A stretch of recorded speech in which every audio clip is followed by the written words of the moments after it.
just business. It's personal. Cardinals, the archbishops, the bishops that come to me and say, we want you to pass immigration reform. And I said, but I want you to speak about it from the pulpit. I want you to instruct your, whatever the communication is.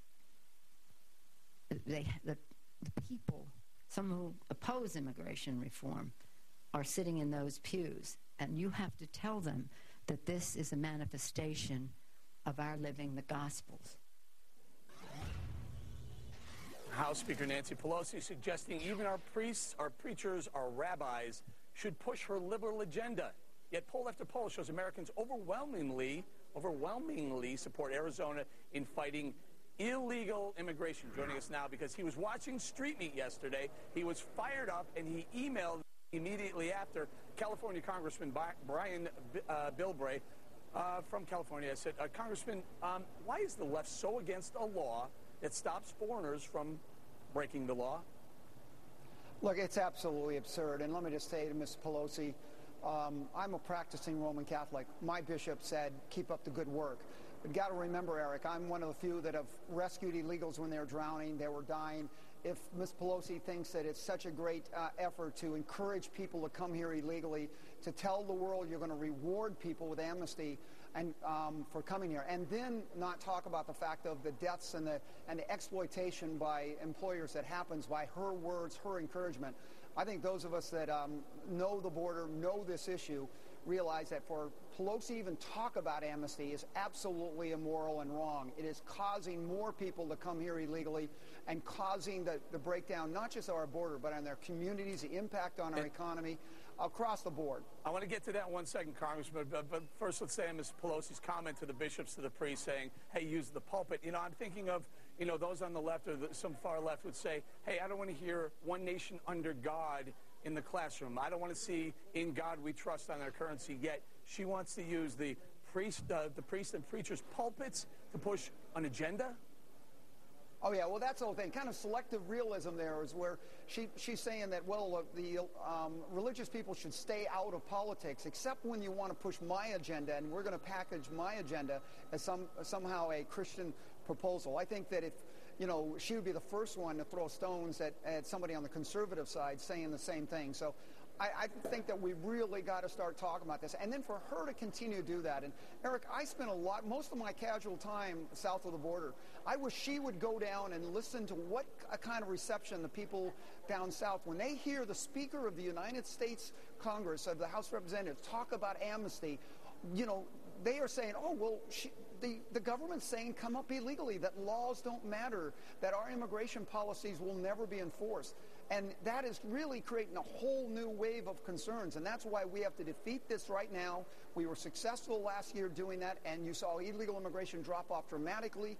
And now we've got to send a very clear signal to everyone around the world, and a clear signal to Pelosi, that we will not accept illegal immigration, that we're a nation of immigrants like my mother who came from Australia. And the fact is that we defend that privilege of legal immigration, but we've got to stand up against illegal immigration to be able to do that. And, Congressman, you make a very good point. It's the illegal part that we have the problem with. This isn't a racial profiling thing. This is even legal immigrants, legals, the people who do the work, the spend the money, that fill out the paperwork, that become legal immigrants here. They're not too thrilled with an open border policy, are they? Oh, they're absolutely against it. The fact is that we're the most open border system in the world legally. We take over 1 million people a year, but we actually drive down the fair market value of labor, of legal immigrants, by allowing illegal employers to hire illegal immigrants and exploit them and drive the fair market value down. So you see the impact, the economic impact is disproportionately on the working class, people of color, people that are trying to work and make a living with the sweat of their brow. They're being exploited and having their salaries and their quality of life and their standard of living driven down, while there's a few very wealthy exploitive employers who are making a quick buck off of this. But it's not sustainable. It's no way we can maintain our rule of law and our good attitude towards legal immigration if we continue to have people like Pelosi mix illegal and legal together. That's as absurd as thinking that, right, well, you know, the fact that we ought to be mixing illegal and legal drug use too. Congressman, real quick, less than a minute left. I posed the question to Monica Crowley, what happens if we do offer amnesty to the 12 or 15 million illegal immigrants in the country? What would that do to our healthcare system and our costs? Let me tell you, it was overwhelming. And first of all, Eric, let's bring it out. If we allow 12 to 20 million illegals to get amnesty, what are we going to do with the next 60 million that are coming? Because this starts multiplying. And so when someone says, what do we do with this 12 to 20 million that are in this country? Stop paying them. Focus on the employers, because they're shifting this cost over to the rest of us. And the fact is you've got to ask these people, you want to talk about amnesty? We tried it once. We saw the mistake that even Ronald Reagan knew that he made. The fact is, what are you going to do with the next 20 to 60 million illegals? How are you going to tell people not to come if you announce to the world you're going to reward these people with amnesty, with all of the benefits of people who played by the rules even though they broke the rules? And the economic impacts would be horrific. I know I was a county supervisor in San Diego, and we look at our price tags in the millions and billions in California.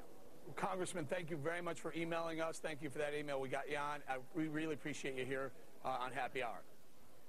Absolutely happy hour, and great to be there, and great to work again. Thanks. Great. All right. Thank you very much. All right.